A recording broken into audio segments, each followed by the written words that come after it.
Welcome children. In this video we'll learn about verbs. Now before that let's recollect that there are 8 parts of speech. The first one is noun, then we have pronouns, and the verb is the third and very important part of speech. So now exactly what is a verb? A verb is a word that shows action or state of being in a sentence. So, in simple language, we can call the verb as an action word or state of being word. Action word means doing words. State of being word means these verbs will show no action as such. They only give us more information about the subject. Now, the verb always describes what the subject of the sentence is doing. Okay, now what is a subject? The one who is doing the action in the sentence is called as the subject. Example, the dog barks loudly. Now, which is the action word? Barks. Now, who is doing that action? The dog. So, the dog becomes the subject. So, the sentence will be made of subject, verb, and then the rest of the sentence with all this. Then there can be no sentence without a verb. Let's see the example again. The dog barks loudly. Now, suppose if I take away barks, the dog loudly. Does it make any sense? No.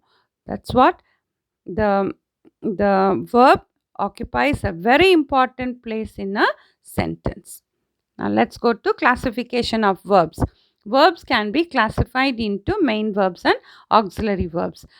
The main verbs are also called as principal or root verbs.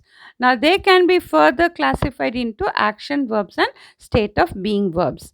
Like verbs like cut, run, eat, speak, take, pull, they are all action verbs. They do some work. We can easily find out the action verbs. The next one is state of being verbs like feel. I feel tired.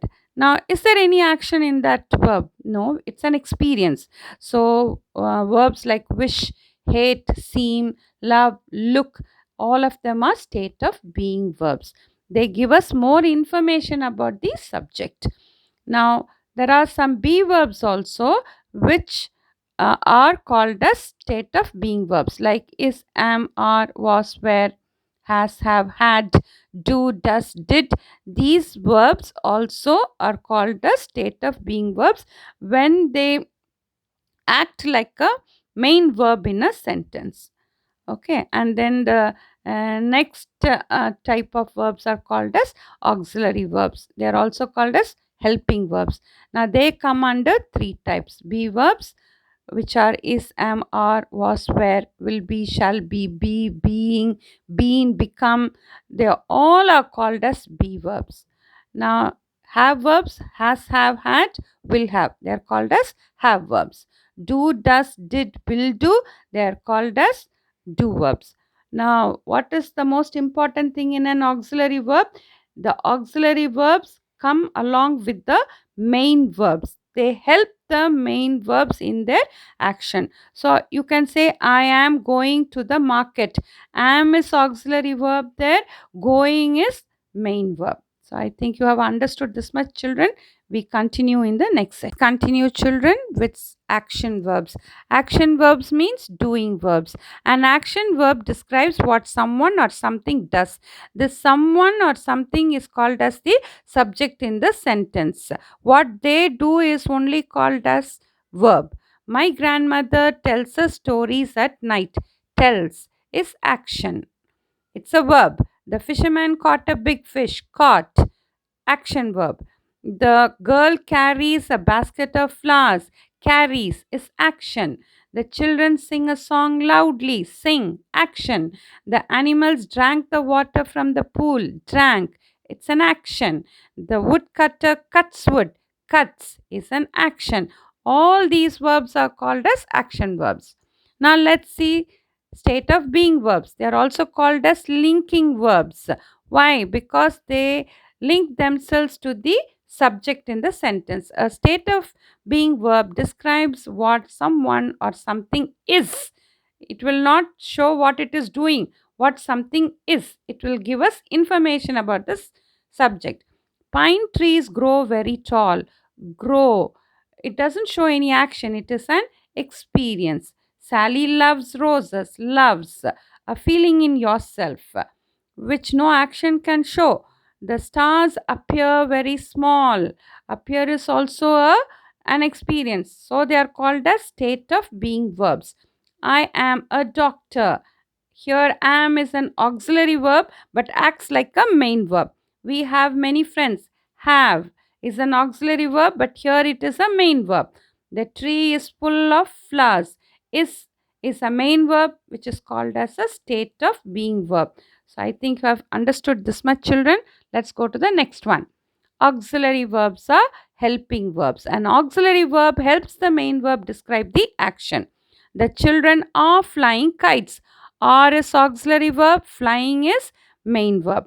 I am doing my best in the exam. Am is auxiliary verb, doing is the main verb. We were enjoying the party yesterday. Where enjoying is your verb, where is auxiliary verb, enjoying is your main verb. The leaves have fallen from trees. Have auxiliary, fallen main verb. I am reading a book. Am is auxiliary, reading is a main verb. Sudha had visited Delhi last week. Had auxiliary verb, visited main verb. So this is how the auxiliary verbs function in a sentence. Now I have a few examples for you. You can look at these verbs. They are all action verbs. You can learn them. Then we have some more state of being verbs and we have some more auxiliary verbs also. So I have a home task for you, children. Identify the verb in the given sentences and state whether they are action verbs, state of being verbs, or auxiliary verbs. So I have an example. The servant opened the door for us. Opened is a verb. It is an action verb. So you have to find out the verb. Say what type of verb. Gandhiji was a great man. Was. Actually, it's an auxiliary verb, but here it acts like a main verb. So it is a state of being verb. Ravi is walking to his school. Is walking is your verb. Is this auxiliary verb? Walking is a main verb. I have these sentences. Try to do them in your rough notebook. I shall see you in the next session. Thank you. Come, children, to our grammar class. Today we shall talk about verbs, person, and number. Before that, let's go into a recap of what we learned in our last class. We learned what is a verb. A verb tells what a person or thing does or is. Verbs are classified into main verbs and auxiliary verbs. Main verbs are further divided into action verbs and state of being verbs. Auxiliary verbs are divided into be verbs, have verbs, and do verbs. Now, to write correctly, we need to learn how to use verbs according to person, number, and tense. Now let's see what do we mean by person and number. The form of the verb changes with person and number. So the verb takes a change according to the person and number in a sentence. Now what do we mean by a person then? Person refers to the subject in a sentence which is always a noun or a pronoun. Now for example, John is a teacher. We are talking about John. So John is the subject. It is a noun. We can also say he is a teacher, he is your subject, then it is a pronoun. Tigers are wild animals, tigers is the subject which is a noun. Now let's see what do we mean by number. Number refers to whether the verb is singular or plural.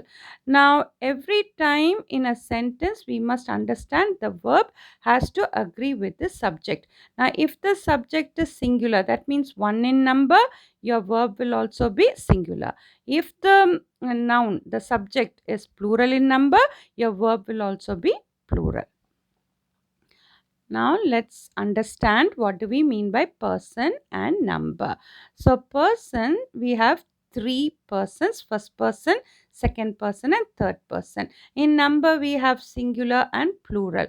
Singular means one in with respect to nouns, plural means more than one with respect to nouns. So in the first person it is I in the singular, we in plural. Second person you in singular, you in plural also. Third person he in singular, she in singular, and it in singular, they in plural. Now important note, the first person and second person only take the above pronouns, that is I, we, you. There is no substitute for these pronouns in a sentence. So in a sentence, if you get this I, we, you must understand that the subject is in the first person or second person. We cannot make use of any other noun instead of these pronouns. The third person pronouns, that is he, she, it, they, can be substituted by nouns. I have examples for you. He, Ram, the doctor, my friend. They're all masculine in gender. She, Geeta, my mother, her teacher. They are feminine in gender. It, neuter gender. The monkey, the tree, honesty. They, plural, Rama and Lakshman, the children, boats. I have some examples for you to understand better. I am a dancer. We are dancers. First person, it is singular. We, first person, are plurals. You are a student. You are all students. It is second person, but in both singular and plural, we use only are. It is an exceptional case. He is a boy. Third person, singular. She is a girl. Third person, singular. It is a pencil. Third person, singular. They are children. Third person, plural. So I think you should have understood this much, children, about person and number. They are very useful for tenses. I shall see you in the next class with tenses. Thank you.